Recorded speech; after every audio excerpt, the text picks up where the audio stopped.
এই রিফাত, ঘুম থেকে ওঠো। ওই বাবু, ওঠো না।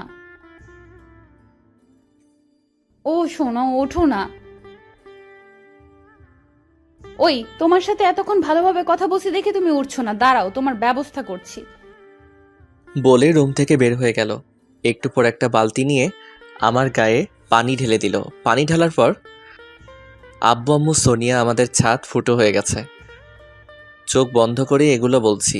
আমার চেঁচামেচি শুনে বাবা মা দৌড়ে আমার কাছে চলে আসলো। এসে এই, কি হয়েছে? গরুর মতো চেঁচাচ্ছিস কেন? রে, কি হয়েছে? গরুর মতো চেঁচাচ্ছিস কেন?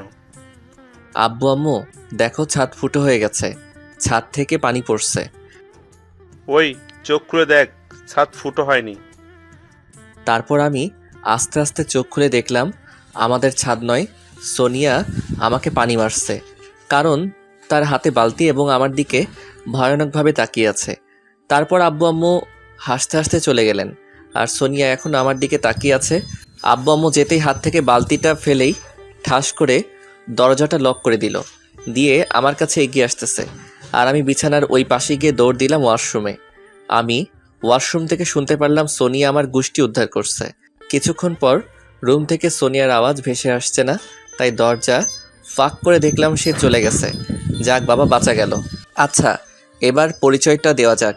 অনেকক্ষণ বক বক করলাম। আমি হলাম রিফাত আহমেদ হেলাল। ওই একটু আগে কথা বলছিলাম, তারা আমার আব্বু আম্মু। আর যে আমাকে ঘুম থেকে পানি দিয়ে ওঠালো সে আমার রাগী বউ। রাগী হলেও আমাকে অনেক অনেক ভালোবাসে। আপনারা আবার ভাববেন না আমি তাকে ভালোবাসি না, আমিও তাকে অনেক ভালোবাসি। আর তার নাম সোনিয়া জান্নাত পরি। আর আমাদের বিয়ে 3 মাস হয়েছে পারিবারিকভাবেই। আর আমি আমাদের বিজনেস আছে, তা এখন সামলাচ্ছি। আচ্ছা, আর কিছু বলা লাগবে না, পড়তে থাকেন, জানতে পারবেন। তারপর ফ্রেশ হয়ে রুম থেকে বের হয়ে সিঁড়ি দিয়ে নামছি, দেখি পরি আমার দিকে তাকিয়ে আছে। আর আরেকটা কথা, আজ অফিস বন্ধ, আমি কি আর এই সুযোগ মিস করব? তাই দিলাম এক চোখ টিপ। ওরে বাবা, সে তো দেখি আরও রেগে গেছে। তাই আমি মানে মানে আমার চোখটা নিচু করে খাবার টেবিলের দিকে এগিয়ে যাচ্ছি। খাবার টেবিলে গিয়ে দেখি আমার সব পছন্দের খাবার। তারপর আর দাঁড়িয়ে থাকা যায়, টপ করে বসে পড়লাম। আমি বসে খাবার নিচ্ছি, আর সোনিয়া আমার দিকে বারবার তাকাচ্ছে। আচ্ছা, একটু আম্মু আব্বুর কথা শুনেন। সোনিয়া, তোমার হাতে জাদু আছে বলতে হবে, কিন্তু রান্নাটা অসাধারণ হয়েছে। হুম, ঠিক বলছো। আমি তো আম্মু আব্বুর কথা শুনে আর উৎসাহ নিয়ে মুখে খাবারটা তোলা মাত্র আমার মুখ থেকে যেন আগুন বের হচ্ছে। মানে বুঝলেন না তো, মানে খাবারের মধ্যে এত ঝাল, সেই রকম ঝাল আমি কোনো দিন খাইনি। কারণ আমি ঝাল কম খাই, তাই। তাহলে কে করেছে এটা? প্লেট থেকে মাথা উঁচু করে দেখলাম সোনিয়া আমার দিকে তাকিয়ে মুচকি মুচকি হাসছে। তার মানে এটা সোনিয়া করেছে। দাঁড়াও, একবার তোমাকে হাতের কাছে পাই, দেখবা আমাকে ঝাল খাওয়ানো কি মজা। এদিকে আমার যায় যায় অবস্থা, ঝালের চোটে আমার চোখ থেকে পানি পড়া শুরু হয়ে গেছে। তা দেখে আম্মু বলল, কি রে, কি হয়েছে? তুই কান্না করছিস কেন? তোর কি হয়েছে?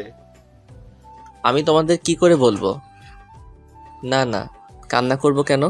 তোমার বৌমার রান্না অনেক মজা, তাই সুখের ঠেলায় চোখ থেকে কখন যে পানি এসে পড়লো টেরই পাইনি। সোনিয়া আমার রান্নার স্বাদ যেন মুখে লেগে থাকে। আমি তো আগে থেকে এখন বেশি খাই। হুম, আমিও। মনে মনে আমার খাবারে যে এত ঝাল দেবে আমি কি জানতাম? তাহলে তো ওই কান থেকে খাবার খাইতাম। আরে বুঝলেন না তো, আজ আমাকে সোনিয়া আলাদা করে আমার জন্য খাবার রাখছিল, আর তার আলাদা খাচ্ছিল। আমার তো ঝালে মুখটা পুড়ে যাচ্ছে। তারপর কোনো মতে খাবারটুকু খেয়ে দৌড়ে রুমের দিকে যেতে লাগলাম। পিছন থেকে আব্বু আম্মু বলছে, কী রে এভাবে দৌড়াচ্ছিস কেন? কে শুনে কার কথা? আর সোনিয়া তো এক নাগাড়ে হেসে যাচ্ছে। আমি রুমের মধ্যে এসেই ওয়াশরুমে ঢুকে গেলাম। ওয়াশরুমে ঢুকে মুখ থেকে লালা ফেলছি আর কুলি করছি, তবুও ঝাল কমছে না। তারপর অনেকক্ষণ করার পর একটু কমলো, তাই রুমে এসে দেখি সোনিয়া মুচকি মুচকি হাসছে।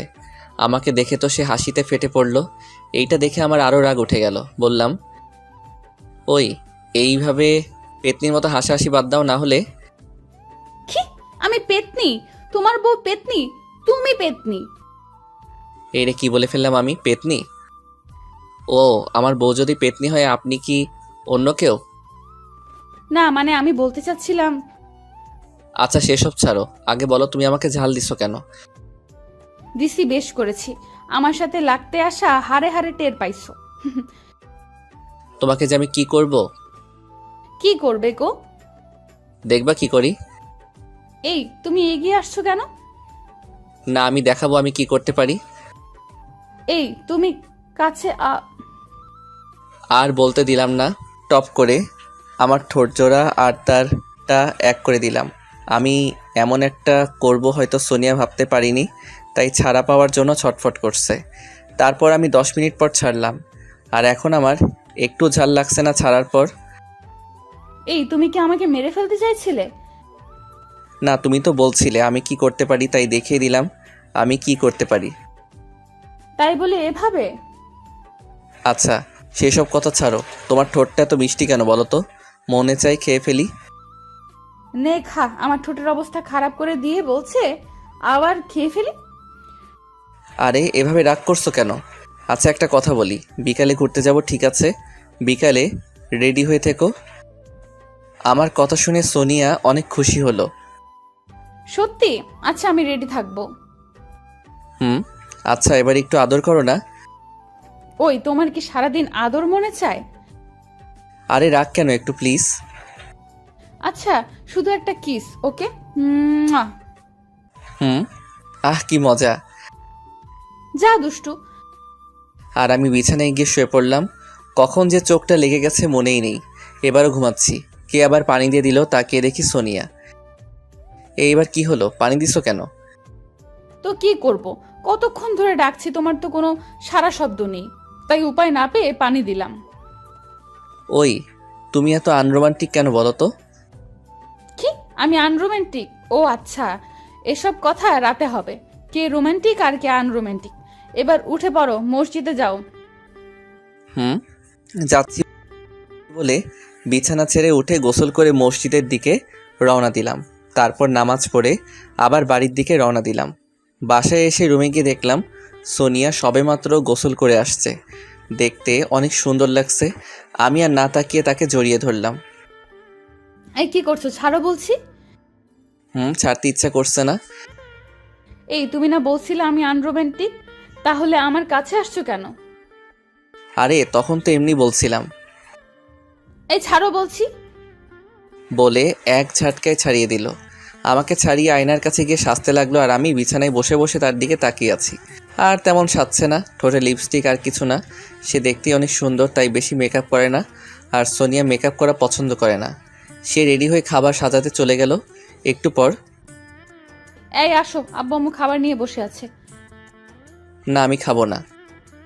কেন, তোমার কি শরীর খারাপ লাগছে? না, তুমি যদি আবার ঝাল খাওয়াও। এবার ঝাল খাওয়াবো না। তারপর অনেক কিছু বলল, তাই তার সাথে নিচে গিয়ে খাবার টেবিলে গিয়ে খাওয়া শেষ করলাম।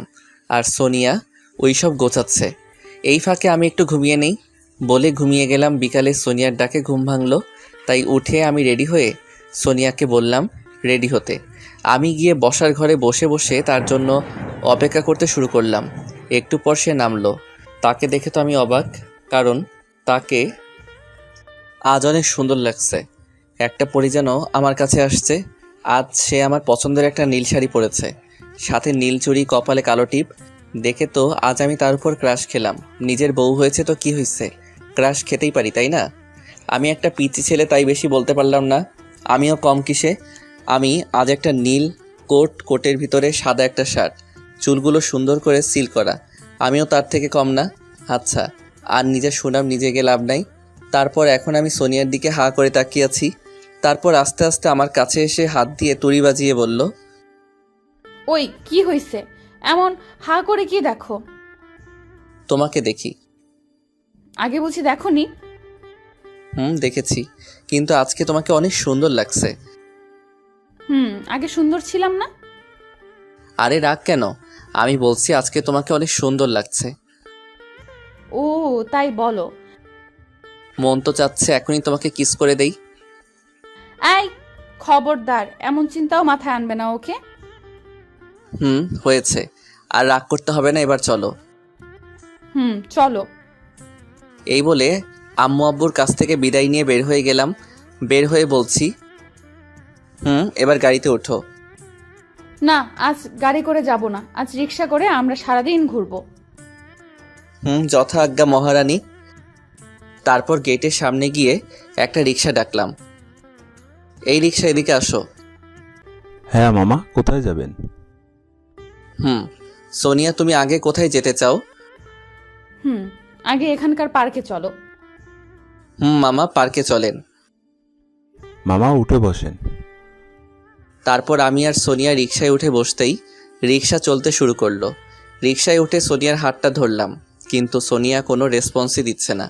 তাই বললাম, সোনিয়া, তোমার মধ্যে কি রোমান্টিকতা বলতে কিছুই নাই? কি তুমি বলতে চাচ্ছ আমি রোমান্টিক না, তাই তো? বলতে চাচ্ছি না, আমি তো বলেই ফেলছি। কি এত বড় কথা? তার রোমান্টিক হতে হলে তোমার সাথে এখন কি করতে হবে? তোমার হাত ধরে বসে আছি, আর তুমি যদি রোমান্টিক হতে তাহলে আমাকে জড়িয়ে ধরে কাঁধে মাথা রাখতে। রাখবে কি করে? তুমি তো রোমান্টিক না, তাই তো? আমি যদি রোমান্টিক না হই আমাকে বিয়ে করলে কেন? বিয়ে করছি কি সাধে? মা বাবা জোর করে দিয়ে দিয়েছে। কি তুমি নিজের ইচ্ছেতে আমাকে বিয়ে করনি? তোমার বাবা মা বলেছে দেখে আমাকে তুমি বিয়ে করেছো? আমি কি আগে জানতাম তুমি এত আনরোমান্টিক? আমাদের এমন ঝগড়া শুনে রিক্সাওয়ালা মামা হাসছেন। এই বারবার এক কথা বলবে না বলে দিলাম। তুমি আমাকে ভালোবাসো না তাই এরকম করছো, তাই না? ঠিক, আমি তোমাকে ভালোবাসি না, আমি ফারহানাকে ভালোবাসি। কি তুই আমাকে দেখে অন্য মেয়েকে ভালোবাসিস? তোকে তো আমি... ফারহানা কত সুন্দর, তাকে দেখলে মনে চায়। কি তাকে দেখলে কি মনে চায়? বল বল। না, এটা বলতে পারবো না, আমার লজ্জা করে। আর সে তোমার থেকে অনেক সুন্দর। হাসিটা কি সুন্দর তার! ও, এখন ওই মেয়েটার হাসি সুন্দর, তাই না? বাড়ি থেকে আসার সময় তো বললে আমি কত সুন্দর, আর এখন বলছো সে আমার থেকেও বেশি সুন্দর। থাক তুই তোর ফারহানাকে নিয়ে, আমি আজই বাবার বাড়ি চলে যাব। এই বলে রিক্সা থেকে নেমে উল্টা দিকে হাঁটা ধরলো। এই রে, বেশি রেগে গেছে মনে হয়। তাই আমিও রিক্সা থেকে নেমে ভাড়া দেওয়ার সময় মামা বললেন, মামা, মামি তোমাকে অনেক অনেক ভালোবাসে, তাকে আর কষ্ট দিও না, তার রাগটা ভাঙ্গাও। মামা, জানি সে আমাকে অনেক ভালোবাসে, তাই একটু রাগিয়ে দিলাম, এ আর কি। এগুলো বলে পেছনে তাকিয়ে দেখি সোনিয়া একটা রিক্সা করে চলে যাচ্ছে। আমি অনেক ডাক দিলাম, কে শুনে কার কথা চলে গেল। যা শালা, সোনিয়াকে এত রাগানো ঠিক হয়নি। না জানি বাসায় গিয়ে কি করে। বাবা মার কাছে চলে যাবে না তো আবার? সোনিয়া তো অনেক জেদি, যেটা বলে সেটাই করে। তাই আমি আরেকটা রিক্সা নিয়ে বাসার দিকে রওনা দিলাম। বেশ কিছুক্ষণ পর বাসায় আসলাম। বাসায় এসে কলিং বেল চাপলাম, কিন্তু কেউ দরজা খুলছে না। তারপর কিছুক্ষণ পর মা দরজা খুলে দিল। মাকে দেখে তো আমি অবাক, কারণ সোনিয়া সবসময় দরজা খুলে। আর অবাক হচ্ছি, মা মন খারাপ ছিল আর আমাকে দেখে রেগে গেল। মা দরজা খুলেই সোফায় গিয়ে বসে পড়ল। বাবাও দেখছি মন খারাপ করে আছে। তারপর আমি বললাম, কি হয়েছে তোমাদের, এইভাবে মন খারাপ করে বসে আছো কেন? কোনো কথা বলল না। তাই সোনিয়াকে ডাকতে রুমের মধ্যে গেলাম। রুমে গিয়ে, সোনিয়া, সোনিয়া তুমি কোথায়? কিন্তু কোনো সারা শব্দ নেই। তাই সারা ঘর দেখলাম, কিন্তু নেই। তাই ওয়াশরুমে দেখলাম, কিন্তু সেখানেও নেই। তাই বেলকনিতে গেলাম, কিন্তু সেখানেও নেই। তাই নিচে গিয়ে মা বাবাকে জিজ্ঞেস করলাম, আম্মু, সোনিয়া কোথায়, দেখতে পাচ্ছি না কেন? কি হলো আব্বু আম্মু, তোমরা বলছো না কেন? তারপর অনেক চেষ্টা করার পর বলল, ওই তোরা কি করছিস? যে ঘুরতে গিয়ে সোনিয়া কাঁদতে কাঁদতে বাসায় ফিরলো, আবার বাসা থেকে আমাদের কিছু না বলে চলে গেল। তুই তো জানতি মেয়েটা অনেক রাগী, তাহলে আবার রাগাতে গেলি কেন? বাবাও সেম কথা বলল। ওই, তুই সোনিয়াকে কি বলেছিলি যে এত রেগে তার বাবার বাসায় চলে গেছে? এগুলো বলেছি। তারপর সব খুলে বললাম মা বাবাকে। বাবা মা তো এগুলো শুনে রেগে অ্যাটম বোমের মতো হয়ে গেছে। এটা দেখে তো আমার যায় যায় অবস্থা। আমি তাদের বললাম, কি হয়েছে তোমার, আমার দিকে এভাবে তাকিয়ে আছো কেন? তো কি করব? আজকের ভিতরে যদি বৌমাকে নিয়ে না আসতে পারিস তাহলে তোর খাওয়া দাওয়া সব বন্ধ। এটা আবার কেমন কথা? তারপর অনেক কিছু বললাম, কাজ হলো না দেখে রুমে গিয়ে ফ্রেশ হয়ে বিছানায় গাটা এলিয়ে দিয়ে ভাবতে লাগলাম, সোনিয়া কি আসবে? ও যে রাগী, আমি এখন গেলে তো আমাকে আলু ভর্তা করে একাই খেয়ে ফেলবে। আর না গেলেও তো হবে না। মা বাবা কি বলেছে তা তো আপনারা শুনলেন। শুয়ে শুয়ে এগুলো ভাবছি। আচ্ছা, সোনিয়া যদি রাগের মাথায় একটা কিছু করে ফেলে, তখন তো আমি নিজেকে ক্ষমা করতে পারবো না। আচ্ছা, একবার কল দিয়ে দেখি তো। তাই যা ভাবা সেই কাজ। কল দিলাম কিন্তু ফোন বন্ধ। তারপর অনেকগুলো কল দিলাম কিন্তু ফোন বন্ধ করে ফেলছে। একবার ভাবলাম শাশুড়ি মার কাছে কল দিব, কিন্তু এগুলো শুনলে তো আবার, তাই ভেবে কল আর দিলাম না। ওইদিকে সোনিয়ার বাসায় যাওয়ার পর সোনিয়া গিয়ে কলিং বেল চাপলো। একটু পর তার মা এসে দরজা খুলে দিল। সোনিয়াকে দেখে তো তার মা অবাক। তিনি বললেন, কি রে মা, এই অসময় না বলে চলে আসলি কেন? এসেই যখন পড়েছিস তাহলে ভালোই হয়েছে। তোকে ছাড়া বাসাটা ফাঁকা ফাঁকা লাগে। তা জামাই বাবা যে আসেনি? সোনিয়া এগুলো শুনে একটা কথা না বলেই তার রুমে গিয়ে দরজা লক করে দিল। এটা দেখে সোনিয়ার মা সোনিয়াকে ডাক দিলেন। কি রে সোনিয়া, এসে দরজা লক করে দিলি কেন? ওই কি হলো, দরজা খোল। ওই সোনিয়া, দরজা খোল মা। সোনিয়া মা, জামাই বাবাজির সাথে কি ঝগড়া করে এসেছিস? ওই দরজাটা খুলে মাকে বল কি হয়েছে। এভাবে আরও অনেকক্ষণ ডাকলেন কিন্তু সোনিয়া দরজা খুলছে না। আর এদিকে সোনিয়া দরজা লক করে কান্না করতে শুরু করলো। সে বলল, যাকে আমি আমার জীবনের চাইতে বেশি ভালোবাসি, সে কিনা অন্য কাউকে ভালোবাসে। আর আমাকে বিয়েও করেছে শুধু তার বাবা মার ইচ্ছে পূরণ করতে। তার মনে কি আমার জন্য এতদিনে একটুও ভালোবাসা জন্ম হয়নি? হবে কি করে?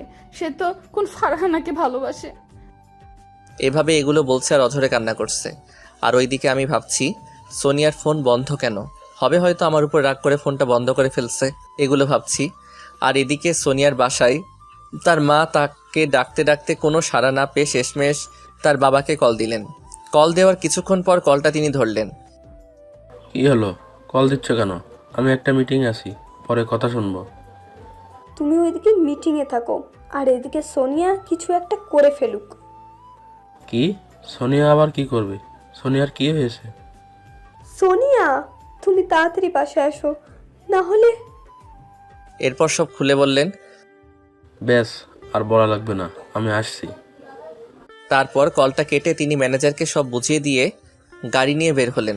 এদিকে সোনিয়ার মা তো চিন্তায় শেষ। এদিকে সোনিয়া কান্না করতে করতে আর এসব কথা ভাবতে ভাবতে রাগে একটা সিদ্ধান্ত নিয়ে নেয়। সেটা হলো, আমি যেহেতু তোমাকে এত ভালোবাসার পরেও পাবো না রিফাত, তাহলে এই জীবন দিয়ে কি লাভ বলো? বাবা মা আমাকে ক্ষমা করে দিও। ঠিক ধরেছেন। সোনিয়া আত্মহত্যা করতে চলেছে। কারণ সোনিয়ার ইগো আর রাগটা বরাবরই বেশি। তাই সে যা বলবে তাই করবে। সেটাই করলো। ড্রয়ার থেকে ঘুমের ওষুধ খেয়ে নিল। অনেকগুলো খেয়ে তার চোখে আস্তে আস্তে লাগলো। আসল তার চোখে বুঝে মাটিতে পড়ে রইল। এদিকে সোনিয়ার বাবা বাড়িতে এসে সোনিয়ার মাকে জিজ্ঞেস করলেন, সোনিয়া কি দরজা খুলছে? সোনিয়ার মা বললেন না। এটা শুনে তিনি তাড়াতাড়ি সোনিয়ার রুমের দিকে যেতে লাগলেন। সোনিয়ার বাবা মা সোনিয়াকে অনেক ভালোবাসেন, কারণ সোনিয়াই তাদের একমাত্র মেয়ে। তাদের আর কোনো ছেলে মেয়ে নেই। তিনি সোনিয়ার দরজার সামনে গিয়ে, সোনিয়া মা, দরজা খোল। কি হয়েছে তোর? সোনিয়া দরজা খুলছে না। তখন তিনি ভাবলেন সোনিয়া ভিতরে কিছু করে ফেলেনি তো আবার। তাই তিনি ঠিক করলেন দরজা ভেঙে ফেলবেন। তাই করলেন। দরজা ভেঙে সোনিয়ার এই অবস্থা দেখে তো সোনিয়ার মা কান্না করে দিলেন। আমার মেয়ের কি হলো, সেভাবে পড়ে আছে কেন? সোনিয়ার বাবা খেয়াল করে দেখলেন সোনিয়ার হাতে ঘুমের ওষুধ। তাই তিনি সোনিয়ার মাকে কিছু না বলে সোনিয়াকে গাড়িতে উঠালেন। সাথে সোনিয়ার মাকেও আসতে বললেন। সোনিয়ার মা শুধু কান্না করছেন। তার বাবারও একই অবস্থা। কান্না করতে করতে তারা হাসপাতালে পৌঁছে গেলেন। তারপর গাড়ি থেকে খুলে করে নামিয়ে ডাক্তারের কাছে গিয়ে বললেন, ডাক্তার সাহেব, আমার মেয়েকে বাঁচান। আপনি যা চান আমি তাই দেব, তবু আপনারা মেয়েকে বাঁচান। কি হয়েছে আপনার মেয়ের? আমার মেয়ে অনেকগুলো ঘুমের ওষুধ খেয়ে ফেলেছে। প্লিজ ডক্টর, ওকে বাঁচান।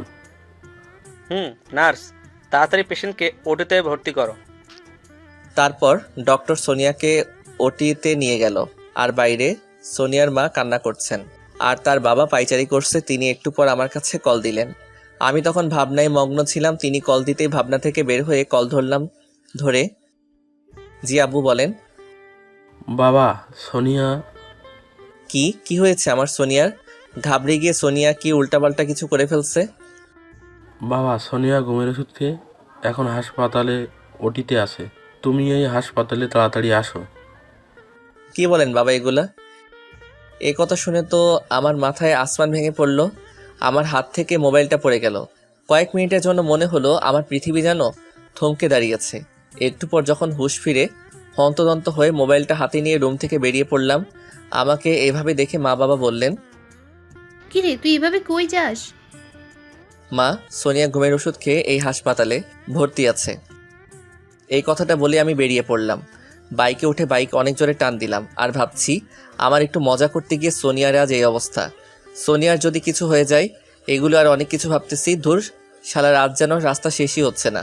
তারপর ভাবতে ভাবতে হাসপাতালের সামনে এসে বাইকটা রেখে হাসপাতালের ভিতরে গিয়ে একটা নার্সকে গিয়ে বললাম, 235 নম্বর কেবিনটা কোন দিকে? নার্সটা বলে চলে গেল। তখন শ্বশুর মশাই বলেছিলেন, আপনাদের বলি নাই, কিছু মনে করবেন না। তারপর তাড়াতাড়ি করে কেবিনটার সামনে গিয়ে দেখি সোনিয়ার বাবা পায়চারি করছেন আর সোনিয়ার মা কান্না করছেন। আমি তাদের কাছে যেতেই সোনিয়ার বাবা আমাকে জড়িয়ে ধরে কেঁদে দিলেন। আমি তাকে সান্ত্বনা দিলাম। সোনিয়ার কিছুই হবে না, তাকে একটু শান্ত করে একটা চেয়ারে বসালাম। কিন্তু বাবার মনে কি, মানে আমারও চোখ দিয়ে কখন পানি চলে আসলো বুঝতেই পারছি না। আমার মনে একটা হারানোর ভয় কাজ করছিল। এসব ভাবার মধ্যে আমার মা বাবাও চলে আসলেন। এসেই বাবা আমাকে তোর জন্য আজ মেয়েটা মরতে বসেছে। বলে ঠাস ঠাস ঠাস বলে 4টা থাপ্পড় মারলেন। আরেকটা মারবেন, সেই সময় আমার শ্বশুর আব্বু হাতটা ধরে ফেলেন। তখন বাবা বলেন, আমার হাত ছাড়েন বিআই মশাই, ওকে আজ আমি মেরেই ফেলবো। তখন শ্বশুর আব্বু বলেন, কেন, কি হয়েছে? আমার জামাই কেন তাকে মারছে? শোনেন তাহলে। আমি শুধু মাথা নিচু করে রাখছি। শ্বশুর আব্বু কিছুক্ষণ ভেবে বললেন, ছেলে মানুষ, মজা তো একটু করবেই। সে কি ভাবছে সোনিয়া এমন কিছু করবে? তাই এসব ছেড়ে সোনিয়া যেন সুস্থ হয়ে যায়, তাই সে দোয়া করি। আপনি এত শান্তভাবে বলছেন কি করে? আমার তো মনে চাই ওকে আমি। আরে আপনাকে তো শান্ত থাকতে বললাম। তারপর আমার বাবা শান্ত হলেন। তারপর কেউ আর কোনো কিছু বলছি না। এভাবে অনেকটা সময় থাকার পর ডক্টর বেরিয়ে আসলেন। ডক্টর, সোনিয়া এখন কেমন আছে? আমার সোনিয়া ভালো আছে তো? কি হলো ডক্টর, কথা বলছেন না কেন? সোনিয়া ভালো আছে তো? সোনিয়ার কিছু হয়নি তো? আমার অনেক ভয় করছে, বলেন না ডক্টর। তারপর আমরা সবাই বলার পর ডক্টর কিছু বলছে না। তাই ডক্টরের শার্টের কলার ধরে বললাম, এই ডক্টর বল, আমার সোনিয়া কেমন আছে, ভালো আছে তো? তারপর ডক্টর ভয় পেয়ে যা বলল তা শুনে আমরা সবাই তো, কারণ ডক্টর বলল, সোনিয়া এখন বিপদমুক্ত। এই কথা শুনে যেন আমি আমার প্রাণটা আবার ফিরে পেলাম। এখন আমার খুব শান্তি লাগছে। সোনিয়ার বাবা মা আর আমার বাবা মাও অনেক খুশি, কারণ তারা তাদের একমাত্র বৌমা আর সোনিয়ার মা বাবা তাদের একমাত্র মেয়ে ফিরে পেয়েছে। তারপর ডক্টরকে বললাম, ডক্টর, আমরা কি এবার ভিতরে যেতে পারি? যেতে পারেন, কিন্তু 2 জন করে, আর ভিতরে বেশি শব্দ করা যাবে না। ডক্টর, আপনার সাথে খারাপ ব্যবহার করার জন্য সরি, আমাকে ক্ষমা করবেন। সেই সময় আমার মাথা ঠিক ছিল না, তাই আবার সরি। আরে না, সরি বলতে হবে না, কারণ এই সময় সবারই মাথায় কাজ করে না। তারপরও সরি ডক্টর। ওকে, আমি কিছু মনে করিনি। আজ প্রথম দেখলাম একজন কি করে তার বউকে এত ভালোবাসতে পারে। সত্যি আপনাকে না দেখলে বুঝতে পারতাম না। বলে একটা মুচকি হাসি দিলাম। তারপর ডক্টরের সাথে কথা বলে শাশুড়ি আম্মু আর শ্বশুর আব্বুকে ভিতরে পাঠিয়ে দিলাম। আর এই ফাঁকে ডক্টরের কাছ থেকে জেনে নিলাম তাকে আজ বাসায় নেওয়া যাবে কিনা। ডক্টর বলল, নিতে পারেন। এখন আমি যাওয়ার পালা, কারণ আপনাদের সাথে কথা বলতে বলতে সোনিয়ার মা বাবা দেখা করে চলে আসছেন। আমি ভাবছি কোন মুখ নিয়ে সোনিয়ার সাথে দেখা করব, আর অনেক কিছু ভাবছি। হঠাৎ কে যেন আমাকে ধাক্কা দিল। তাকিয়ে দেখি বাবা। বাবা বলো। তাই এখনও কি এখানে দাঁড়ায় থাকবি, নাকি এখন যাবি? এমনিতেই তোর জন্য আজ মেয়েটা মরতে বসেছিল। এখন এগুলো বলে কি হবে? যেটা হয়ে গেছে সেটা কি আর ফিরে আসবে? বেআইন ঠিকই বলেছে। আচ্ছা বাবা, তুমি আর এখানে দাঁড়িয়ে সময় নষ্ট করো না, ভেতরে যাও। তারপর গুটি গুটি পায়ে রুমের দিকে এগিয়ে যাচ্ছি। রুমের ভিতরে ঢুকতেই আমাকে দেখে সোনিয়া রাগ করে মুখ ঘুরিয়ে নিল। নিবারই কথা, আমি কি না করেছি তার সাথে। তারপর তার বিছানার সাইডে একটা চেয়ার টেনে বসলাম।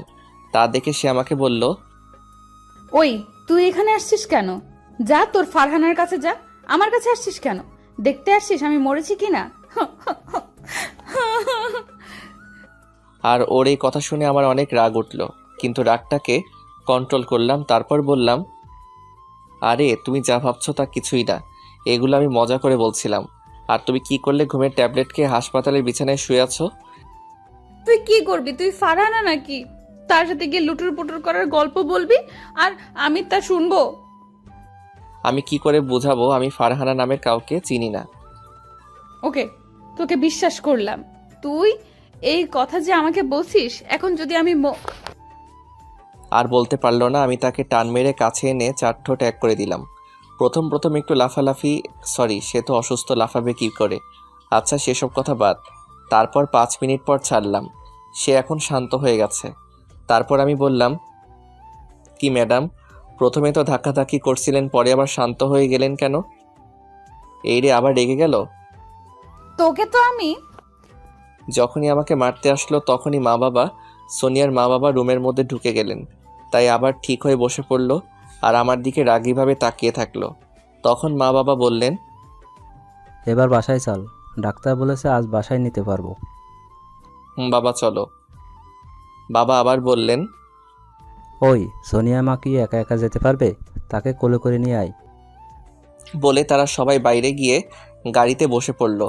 সোনিয়ার মা বাবা আর আমার বাবা মা এক গাড়িতে বসলো। তারপর আমি সোনিয়াকে কোলে করে বাইরে নিয়ে আমাদের আরেকটা গাড়িতে নিয়ে বসালাম। আর হাসপাতাল থেকে বের হওয়ার সময় সবাই আমার দিকে তাকিয়েছিল। সেটা দেখে সোনিয়া তো লজ্জায় লাল হয়ে গিয়েছিল। তা গাড়িতে গিয়ে বসিয়ে ড্রাইভার আঙ্কেলকে বললাম, তুমি আমার বাইকটা নিয়ে আসো। আঙ্কেল বললেন, আচ্ছা বাবা। তারপর গাড়িতে বসে গাড়ি ছাড়লাম। সোনিয়াকে বললাম, ওই সোনিয়া, কথা বলো না কেন? কি হলো, কথা বলবা না? কি হলো বাবু, তুমি কি এখনো আমার উপর রাগ করে আছো? সোনিয়া আমার দিকে রাগী চোখে তাকালো, তারপর বলল, ওই কে তোর বাবু? আমাকে বাবু বললে আমি এক্ষুনি গাড়ি থেকে নেমে পড়বো। এই না, গাড়ি থেকে নামা লাগবে না, আমি আর কিছু বলবো না। কারণ যে মেয়ে যেটা বলে সেটাই করে, তাই চুপচাপ গাড়ি চালিয়ে বাসায় চলে আসলাম। তারপর সোনিয়াকে কোলে করে নামাতে গেলাম। সে বলল, তুই আমাকে স্পর্শ করবি না। এ কথা বলে হনহন করে বাসায় চলে গেল। আমিও আর কিছু বললাম না। আরেকটা কথা, আজ সোনিয়ার বাবা মা ও আমাদের বাসায় আজকে থাকবে। তারপর আমি রুমে গেলাম, গিয়ে দেখি সোনিয়া ফ্রেশ হয়ে বিছানায় আধা শোয়া হয়ে আছে। তা দেখে বললাম, তোমার কি খারাপ লাগছে? আমার কথা শুনে সোনিয়া বলল, ওই তুই কে রে? আমার বিষয়ে তোকে আর কথা বলতে হবে না। অনেক রেগে কথাটা বলল। তারপর আমি বললাম, সোনিয়া, আমার একটা ভুলের জন্য তুমি আমার সাথে এভাবে কথা বলতে পারো না। আমি একটু রাগ দেখিয়ে বললাম। সে তো আরো রেগে গেল। ওই আগে বল, তুই আমার কে যে তোর সাথে অন্যভাবে কথা বলবো? হ্যাঁ, আগে ছিলি, কিন্তু এখন তুই আমার কেউ না। তাই আমার বিষয়ে কথা বলবি না। তুই তোর মতো থাক, আমি আমার মতো। ওর কথায় যেন আমার ভিতরটা ফেটে যাচ্ছে, তবুও তার রাগ ভাঙাতে হবে। তাই আমিও ফ্রেশ হয়ে একটু দোকানে গেলাম। দোকানদারকে বললাম, মামা 1 প্যাকেট সিগারেট দেন তো। মামা নেন। তা আজ হঠাৎ সিগারেট কেন মামা? না এমনি। এ কথা বলে টাকা দিয়ে চলে আসলাম বাসায়। গিয়ে বাসার ছাদে উঠলাম সিগারেট নিয়ে। আর হ্যাঁ, আরেকটা কথা, আগে আমি কখনো সিগারেট খাইনি, আজ প্রথম সোনিয়ার কথায় অনেক কষ্ট পাইছি। তাই আর কি, মানুষে বলে নেশা বা সিগারেট খেলে নাকি একটু হলেও কষ্টটা একটু কমে। তারপর লাইটার দিয়ে সিগারেট একটা ধরালাম। প্রথমে একটু কষ্ট হয়েছে খেতে, পরে ঠিক হয়ে গেছে। সিগারেট খাচ্ছি আর ভাবছি, আর এদিকে সোনিয়া ভাবছে, চান্দু, তোমার জন্য আমি মরতে বসছিলাম, তোমাকে কি এমনি এমনি ছেড়ে দিতে পারি বলো? তোমার সাথে কয়েকদিন বাজে ব্যবহার করব, তারপরে সব ঠিক করে নেব। আর এদিকে আমি কিভাবে সোনিয়ার রাগটা ভাঙাতে পারি তাই ভাবছি। ও মাথায় একটা আইডিয়া আসছে। আর 5 দিন পর তো সোনিয়ার জন্মদিন, দেখি ওই দিন কিছু করা যায় কিনা। সিগারেট খাচ্ছি আর ভাবছি আর কি, এসব ভাবছি, হঠাৎ করে ফোনটা বেজে উঠলো। পকেট থেকে ফোন বের করে দেখি বাবা কল দিয়েছেন। তাই সিগারেট ফেলে তাড়াতাড়ি কলটা ধরলাম। ধরতেই, কই রে তুই? কয়টা বাজে? সেদিকে খেয়াল আছে তোর? তাড়াতাড়ি খাবার টেবিলে আয়, আমরা সবাই তোর জন্য অপেক্ষা করছি। হুম বাবা, আসছি। এই বলে কলটা কেটে দিলাম।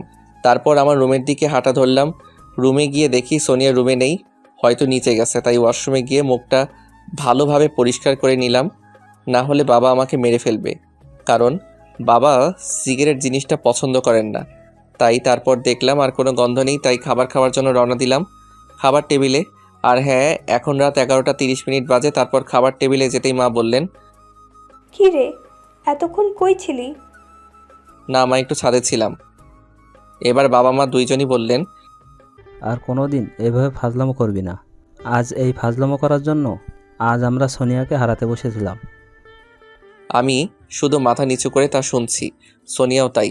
সোনিয়া হয়তো ভাবছে তার মা বাবাও, আমার মা বাবা তাকে এত ভালোবাসেন আর সে কিনা মরতে বসছিল। সব হয়েছে ওই পচা ইঁদুরের জন্য। আরও অনেক কিছু বলে আমার গোষ্ঠী উদ্ধার করছে। আর আমি ভাবছি, আর কোনোদিন আর এরকম ফাইজলামো করা যাবে না। মা বাবা তো ঠিকই বলেছেন। তারপর খাওয়া দাওয়া করে রুমে আসলাম। এসে বিছানায় একটু শুয়ে পড়লাম। আমার আসার 10 মিনিট পর সোনিয়া আসলো। এসে আমাকে বিছানায় দেখে বলল, ওই, তুই আজ থেকে আমার পাশে শুতে পারবি না। কেন, বিছানা কি তোমার একার? এটাতে আমারও ভাগ আছে। আমি ভাগটা কিচ্ছু বুঝি না। আমি যেটা বলছি সেটা কর, না হলে কিন্তু আমি শ্বশুর আব্বুকে ডাক দিব। তারপর আর কি, সোফায় এসে শুয়ে পড়লাম। কারণ আব্বু এখন আমার উপর রেগে আছেন, তাই আর কি। সোফায় আমি কোনোদিনও শুইনি, তাই ঘুম আসছে না। সোনিয়ার দিকে তাকিয়ে দেখি ঘুমিয়ে গেছে। যাবেই তো, শরীর তো আর ভালো না। বর বিয়ের পর থেকে নীলিমাকে জড়িয়ে না ধরে আমি একটা দিনও থাকিনি, তাই আর ঘুম আসছে না। তারপরও খুঁজে খুঁজে ঘুমটাকে নিয়ে এসে ঘুমিয়ে পড়লাম। সকালে ঘুম থেকে উঠে দেখি অনেক বেলা হয়ে গেছে, অথচ আমাকে কেউ ডাক দিল না। কি আর করার, সোফা থেকে বালিশ বিছানায় রেখে ওয়াশরুমে গিয়ে ফ্রেশ হয়ে বের হলাম।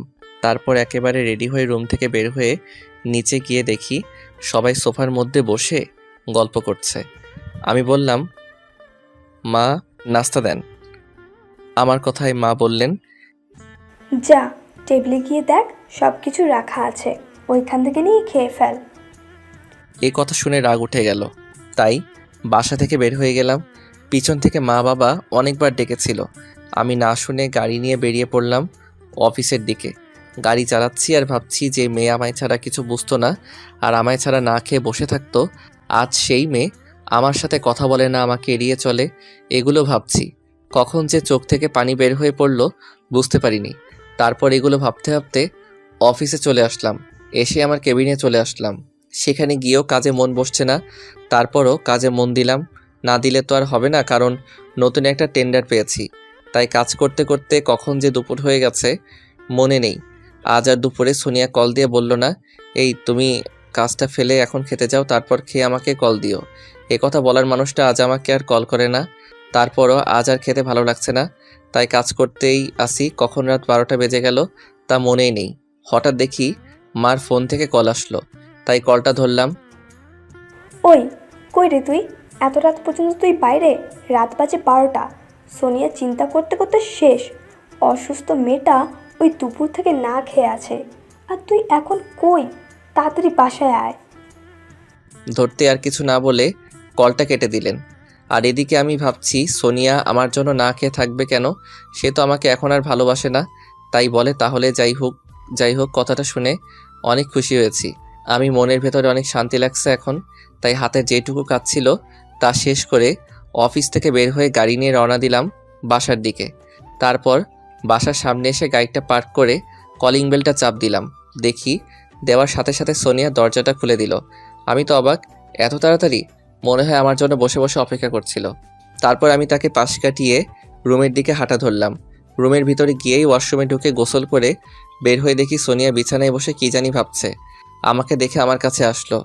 আমি একটু ভাব নিলাম, কারণ সে আমাকে কষ্ট দিয়েছে, তাকে আমিও কষ্ট দিব। দেখাবো প্রিয়জনের কাছ থেকে পাওয়া কষ্টটা কেমন লাগে। আপনারা আবার তাকে বলে ফেলবেন না। তারপর সোনিয়া আমার কাছে এসে বলল, আসতে তো দেরি হলো কেন তোমার? আমার মন চাইছে তাই দেরি করে আসছি। এতে আপনার কোনো সমস্যা আছে? এভাবে কথা বলছো কেন তুমি? আর আমাকে আপনি করে বলছো কেন? আমি এর থেকে এখন আর ভালোভাবে কথা বলতে পারি না। আমায় যে মেয়ে বিশ্বাস করে না এর থেকে আমি ভালো ব্যবহার করতে পারবো না, ওকে?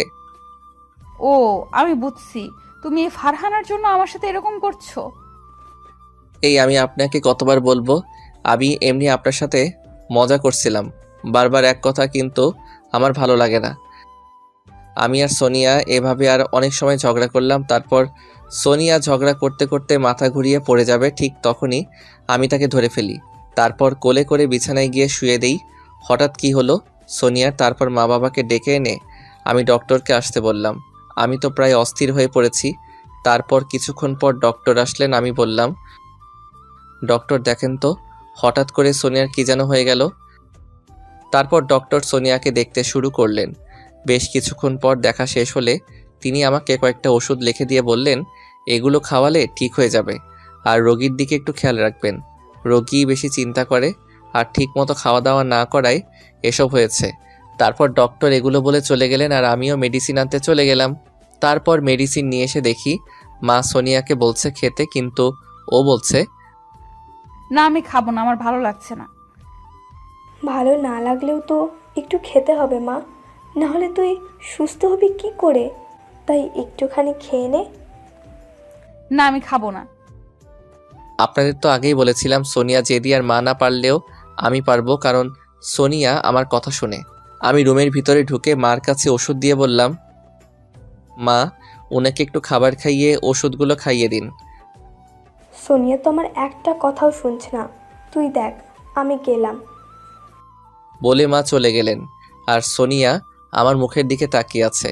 সে চাচ্ছে আমি যেন তাকে খাইয়ে দেই, আর আমাকে না দিয়ে বা কি করব, কারণ সে অসুস্থ আর জেদ ধরে বসে আছে। তারপর আমি প্লেট হাতে নিয়ে বললাম, নিন খেয়ে নিন। আমার কথা শুনে তো সে সেই লেভেলের খুশি। আমার হাত থেকে তাড়াতাড়ি লোকমাটা নিল। কয়েক লোকমা খাওয়ার পর প্লেট থেকে ভাত নিয়ে আমার মুখের সামনে ধরল। আমি মুখ ফিরিয়ে বললাম, আপনি খান, আমি পরে খেয়ে নিতে পারবো। কিন্তু সে কি ছাড়বে, জেদ ধরে বসেছে। আমিও তার হাতে খেতে হবে, কি আর করার, খেলাম। বউয়ের হাতে খাবার খাওয়ার কত মজা। তারপর খাবার খাওয়ার পর ওষুধগুলো খাইয়ে দিয়ে বললাম, এবার ঘুমান চুপচাপ। বলে আমি একটা বালিশ নিয়ে সোফার দিকে এগোতে যাব, তখন সোনিয়া আমার হাত টেনে ধরল। আমি বললাম, কি হলো, হাত ধরলেন কেন? তুমি বালিশ নিয়ে কোথায় যাচ্ছ? কেন, সোফায় শুতে যাচ্ছি, নাকি রুমেও থাকতে দিবেন না? এইভাবে কেন কথা বলছো? আমাকে কি ক্ষমা করা যায় না? করুণভাবে বলল কথাটা। আপনাকে তো আমি কবেই ক্ষমা করে দিয়েছি, আবার কিসের ক্ষমা? তো ক্ষমা করলে সোফায় শুতে যাবে কেন? আর আপনি করে বলছো কেন? না, এমনিও কি আমার ভালো লাগছে না, আমি শুয়ে পড়ি বলে সোফায় বালিশ রেখে শুয়ে পড়লাম। আর এদিকে সোনিয়া মনে মনে বলছে, আমি কি এমন করেছি যে আমাকে এইভাবে ইগনোর করছো? ফুপিয়ে কেঁদে ওঠে তার কান্নার শব্দ আমার কানে আসে, কিন্তু আমি কিছু বলিনি। আর মাত্র 2 দিন তারপর তো সোনিয়ার জন্মদিন। সেদিন না হয় সব কষ্ট মুছে দিব। ওইদিকে সোনিয়া কান্না করতে করতে ঘুমিয়ে পড়ে, কিন্তু আমার ঘুম আসে না, কারণ সোনিয়াকে না জড়িয়ে ধরে ঘুমাতে পারি না। তাই উঠে গিয়ে সোনিয়ার পাশে গিয়ে বসলাম। কত মায়াবী একটা মুখ, এই মুখ দেখে আমি সারা জীবন কাটাতে পারবো। সোনিয়া আগে থেকে একটু শুকিয়ে গেছে, চোখের নিচেও একটু কালো দাগ পড়েছে। তার মুখটা এতটা মায়াবী লাগছে যে বলে বোঝাতে পারবো না। তাই তার কপালে একটা ভালোবাসার পরশ এঁকে দিলাম। যখন উঠে আসতে যাব, সোনিয়া যেন কি বিড়বিড় করে বলছে, তা শোনার জন্য তার মুখের কাছে কানটা নিলাম। নিয়ে তো আমি অবাক, কারণ সোনিয়া বলছে, রিফাত খুব ভালোবাসি তোমায়, আমায় কোনোদিন ছেড়ে যেও না প্লিজ। তুমি ছেড়ে গেলে আমি মরে যাব। তার এমন ভালোবাসা দেখে আমার চোখ থেকে পানি বের হয়ে গেল। সোনিয়া আমাকে এত ভালোবাসে, আর আমি কি না থেকে কষ্ট দিচ্ছি? থাক, একটু কষ্ট পাক, 2 দিন পর সব কষ্ট মুছে দিব তার। এই বলে সোনিয়ার গায়ে চাদর দিয়ে আমি সোফায় এসে শুয়ে পড়লাম। কখন যে ঘুমিয়ে গেছি মনে নেই। ঘুম ভাঙলো পাখির কিচিমিচির শব্দ। ঘড়ির দিকে তাকিয়ে দেখি 6টা বাজে। তাই ওয়াশরুমে গিয়ে ফ্রেশ হয়ে বিছানার দিকে তাকিয়ে দেখি সোনিয়া বিছানায় নেই। আরে মেয়েটা কই গেল? সারা রুম খুঁজে হঠাৎ দেখি বেলকনিতে কে যেন দাঁড়িয়ে আছে। তাই সেখানে গিয়ে দেখি সোনিয়া রেলিং ধরে দাঁড়িয়ে আছে। তাকে দেখে যেন আমার ভিতরটা শান্তি হলো। তার কাছে গিয়ে বললাম, কি হলো, আপনি এত সকাল এখানে কি করেন? ও তুমি উঠে গেছো? না মানে আজ তাড়াতাড়ি ঘুম ভেঙে গেছে, তাই সকালটা দেখতে এখানে দাঁড়িয়ে আছি। আমি আর কিছু না বলে আসতে যাব, সেই সময় সোনিয়া আমায় জড়িয়ে ধরল। আমি তাকে আস্ত করে ছাড়িয়ে রুমে আর 1 মিনিট না থেকে ছাদে চলে আসলাম, কারণ সোনিয়ার কাছে থাকলে নিজেকে কন্ট্রোল করতে পারতাম না। তাই ছাদে চলে আসলাম। আর ওইদিকে সোনিয়া বলছে, আমি কি এমন করেছি যে আমাকে এভাবে ইগনোর করছো? আমি রিফাতকে কিভাবে বলবো যে তার এমন আচরণ আমি একদম সহ্য করতে পারি না? এগুলো বলছে আর কান্না করছে। তারপর নিজেকে সামলে নিচে গিয়ে দেখে মা উঠে পড়েছে। তাই মার কাছে যেতেই মা বলল, কি রে সোনিয়া, তোকে এমন দেখাচ্ছে কেন? আর তোর চোখ লাল হয়ে আছে কেন? তোর শরীর ভালো আছে তো? না মা, আমি ভালো আছি, আর রাতে ভালো ঘুম হয়নি, তাই মনে হয় এমন দেখাচ্ছে। চলো মা, আমরা নাস্তা বানাতে শুরু করি। না, আজ তোকে নাস্তা বানাতে হবে না। তুই ওই চেয়ারটাতে বস আর আমার কাজ দেখ। মা অনেক বলার পর সোনিয়া বসে মার রান্না দেখছে, আর বাবাও নিচে এসে সোফায় বসে পেপার পড়ছেন। সোনিয়া বলল, মা, আমি বাবার জন্য চা বানাচ্ছি, তুমি গুলো করো। আচ্ছা ঠিক আছে। তারপর সোনিয়া চা বানিয়ে বাবাকে দিয়ে আসলো, আর মাকেও দিল, আর সেও একটা নিল। তারপর মা নাস্তা বানিয়ে দুইজন মিলে টেবিলে নিয়ে আসলো, আর আমিও নিচে নেমে আসলাম আর টেবিলে বসে পড়লাম। আমাকে দেখে সোনিয়া আমার নাস্তা সার্ভ করবে বলে হাতে নেয়। তা দেখে আমি বলি, আমারটা আমি নিতে পারবো, আপনাকে ভাবতে হবে না। সোনিয়া হয়তো এমনটা আশা করেনি, তাই সাথে সাথে এখান থেকে চলে গেল। আমি জানি এখন রুমে গিয়ে কান্না করবে। আমার এমন কথা শুনে বাবা বলল, ওই তোদের মধ্যে কি হয়েছে রে, যে সোনিয়াকে তুই আপনি করে বলছিস আর তার হাতের খাবারও নিলি না? কি হয়েছে বলতো? মাও একই কথা বলল। তাই আমি আমার প্ল্যানের সব কিছু বললাম। বাবা মা প্রথমে রাজি না হলেও আমি রাজি করিয়ে নিলাম। বাবা মাও আমাকে সাহায্য করবে, আর তার শ্বশুর শাশুড়িকেও বলবে কাল আসতে, কারণ কাল সোনিয়ার জন্মদিন। তাই আমি সোনিয়াকে আর ডির পেনশনে ফেলবো, যে দুঃখ কষ্টের জন্য তার এই কথা মনে না থাকে। এগুলো ভাবতে ভাবতে খাওয়া শেষ করে উপরে আসলাম। এসে দেখি কান্না করছে। আমারও সহ্য হচ্ছে না, তবু কি করার, কাল থেকে আর কষ্ট পেতে হবে না। কলিজা, কাল থেকে তোমায় অনেক ভালোবাসবো কলিজা, আর একটু কষ্ট সহ্য করো। আমি একটু এগিয়ে গিয়ে বললাম, নাস্তা না করে এখানে বসে কাঁদছেন কেন? আমি নাস্তা করলেই বা কি, আর না করলেই বা তোমার কিছু আসে যায় না। আমার কিছু আসে যায় না, বলার ছিল বলছি। বলে আবার কান্না করতে লাগলো। আমি এখানে থাকলে হয়তো কন্ট্রোল করতে পারবো না নিজেকে, তাই তাড়াতাড়ি রেডি হয়ে গেলাম অফিসে যাওয়ার জন্য। রুম থেকে বের হওয়ার সময় সোনিয়া আমার দিকে এক মায়াবী চাহনিতে তাকিয়েছিল, কিন্তু আমি তেমন পাত্তা না দিয়ে নিচে এসে মাকে বললাম, মা, সোনিয়াকে কিছু খাইয়ে দিও। দেখি, তোর বউ যেরকম জেদি, যা বলবে তাই করবে। জানি, তবুও কিছু একটা বুঝিয়ে খাইয়ে দিও। আমি আসি। সাবধানে যাস। আমি বাসা থেকে বের হয়ে গাড়ি নিয়ে সোজা অফিসে, আর এদিকে মা সোনিয়ার কাছে নাস্তা নিয়ে গেলেন। রুমে গিয়ে দেখেন এখনো কান্না করছে। তা দেখে মা বললেন, কি হয়েছে সোনিয়া মা, কান্না করছিস কেন? কি রে, মাকে বলবি না কেন কান্না করছিস? এই কথা বলতে সোনিয়া মাকে জড়িয়ে ধরে কাঁদতে কাঁদতে বলল, মা, রিফাত আমাকে আর ভালোবাসে না, ও আমাকে এখন ঘৃণা করে। মা, আমি রিফাতের এমন ব্যবহার সহ্য করতে পারবো না। মা, আমার মরে যেতে ইচ্ছে করে। মা কি বলবেন ভাবছেন? একদিকে বউ আর একদিকে ছেলে। ছেলে ভাবছে বউকে সারপ্রাইজ দিবে, আর বউ তো একইভাবে শেষ। তারা দুই জান যেন আল্লাহর সারা জীবন এমন ভালোবাসতে পারে দুইজনকে। আমিন। তারপর মা বললেন, না মা, মরার কথা বলবি না। তুই তো আমাদের একটা মেয়ে, তোকে ছাড়া আমরা যে থাকতে পারবো না। তো আমি কি রিফাতকে ছাড়া থাকতে পারি? মা, তুমি বলো, ও কেন বোঝে না, কেন আমাকে এভাবে কষ্ট দিচ্ছে? আচ্ছা মা, এভাবে আর কান্না করিস না। সোনিয়া মা, এভাবে পাগলামো করিস না। মেডিসিন না খেলে তোর শরীর খারাপ করবে তো। না, আমি খাবো না, আর মেডিসিনও খাবো না। সোনিয়া মা, এভাবে পাগলামো করিস না। মেডিসিন না খেলে তোর শরীর খারাপ করবে তো। করুক, তাতে কোনো সমস্যা নেই, তাও আমি খাবো না। আমি তোর কোনো কথা শুনবো না। নে, হা কর, আমি খাইয়ে দিচ্ছি। অতপর অনেক জোরাজোরিতে খাবার আর মেডিসিন খেলো। মা বললেন, নে, এবার একটু রেস্ট নে। আর এদিকে অফিসে এসে কাজ করছিলাম, হঠাৎ মনে হলো সোনিয়ার কথা, তাই মাকে কল দিলাম। একটু পর কলটা ধরলেন। বল। মা, সোনিয়া কি খাবার খাইছে? হুম, অনেক জোরাজোরিতে খেলো, আর মেডিসিনও খাইয়ে দিয়েছি।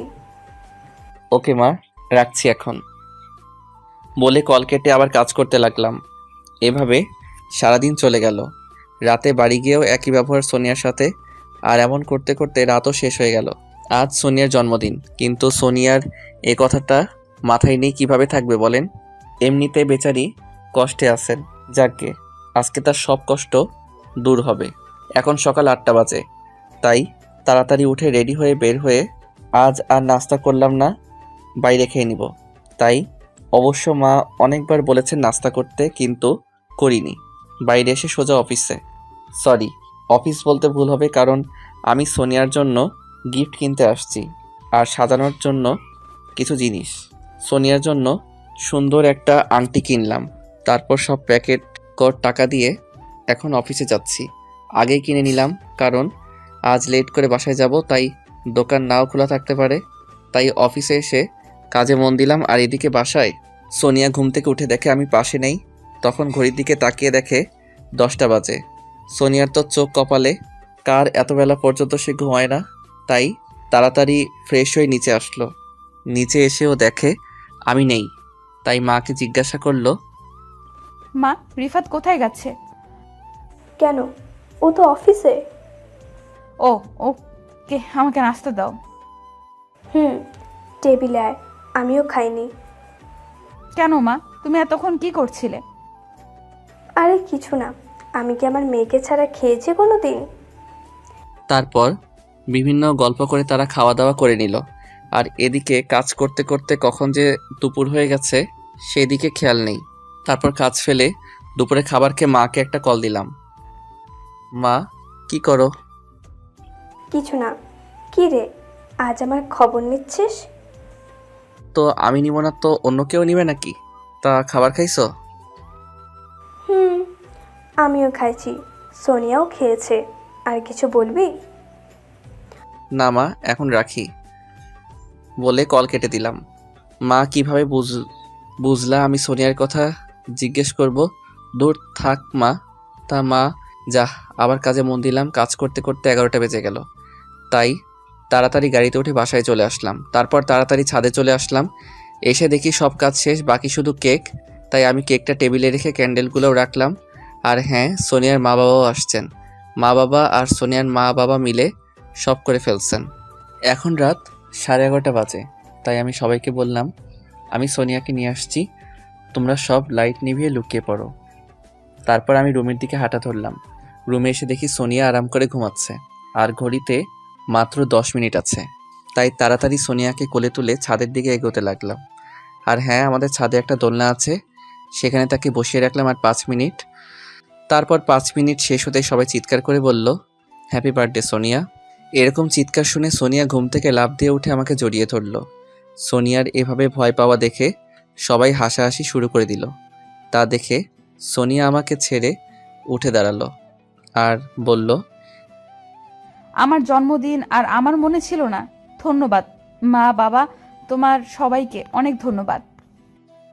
আমাদেরকে ধন্যবাদ না দিয়ে যার প্ল্যান তাকে দে। মানে কার প্ল্যান এটা? এটা রিফাতের প্ল্যান, তোকে সারপ্রাইজ দিবে বলে এত কিছু করেছে। এ কথা শুনে সোনিয়া আমার দিকে তাকিয়ে চোখের পানি ফেলছে। তাকে আমি সহ্য করতে পারি, তাই কথা ঘুরিয়ে বললাম, আচ্ছা কেকটা কাটা যাক। হুম সোনিয়া, আয় কেকটা কাট।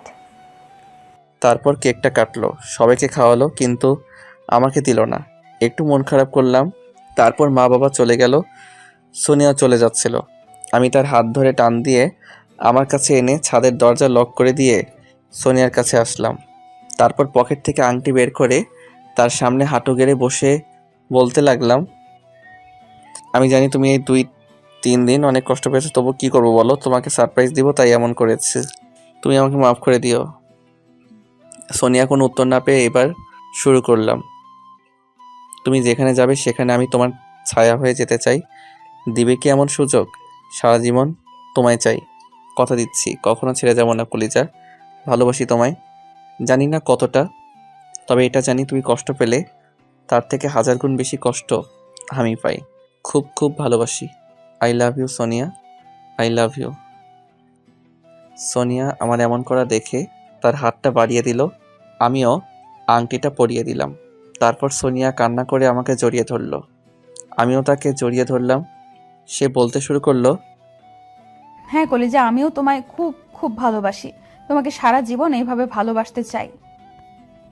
এই কলিজা, এভাবে কান্না করো না, আমারও অনেক কষ্ট হয়। আর তোমার চোখে পানি আসতে দেব না কলিজা। কলিজা। ওই, আমি কিন্তু রাগ করেছি। কেন কলিজা? তুমি সবাইকে কেক খাওয়ালা, আমাকে খাওয়ালা না কেন? ও এই ব্যাপার, আমি তো তোমাকে অন্যভাবে খাওয়াবো, এখানে একটু দাঁড়াও। এই বলে টেবিল থেকে কেক আনতে গেল। কেক এনে আমার সামনে এসে তার মুখে ঢুকিয়ে দিল আর এবার বলল, নাও খাও। আমি তো সাথে সাথে 4 ঠোঁট এক করে দিলাম। তারপর 10 মিনিট পর সব কেক খেয়ে ছেড়ে দিলাম। ছেড়ে দিয়ে দুইজনই হাঁপাচ্ছি। একটু পর আমি আবার বললাম, আরেকটা দাও না। এখানে না, রুমে চলো। তারপর আর কি হাঁটা ধরলাম, কিন্তু পিছন থেকে নীলিমা বলল, আমি কিভাবে যাব? কেন, তুমি কি হাঁটতে পারো না? ওই, আমি কি এখানে হেঁটে আসছি? তুমি আনছো যেভাবে সেভাবে আবার আমাকে রুমে নিয়ে যাও। অতঃপর কি আর করার, কোলে তুলে হাঁটা ধরলাম। তারপর রুমে এসে তো আমি অবাক, কারণ রুমটা একেবারে বাসরাতের মতো করে সাজানো। আজ আবার মিশিন হবে। ওই, তোমার কি লজ্জা করে না পাঠক পাঠিকার সামনে এভাবে কথা বলতে? ও সরি জানু, রাগ করো না। যাও, পাঠক পাঠিকার কাছ থেকে বিদায় জানিয়ে আসো। ভাই ও বোনেরা আর আন্টির বয়সের থাকলে আন্টিরা, এখন আমরা মিশন শুরু করব। বাই। কি তুমি আবার বললা? দাঁড়াও। বলে ঝাঁপিয়ে পড়লো আমার উপর। বেঁচে থাকলে দেখা হবে, দোয়া করবেন প্লিজ।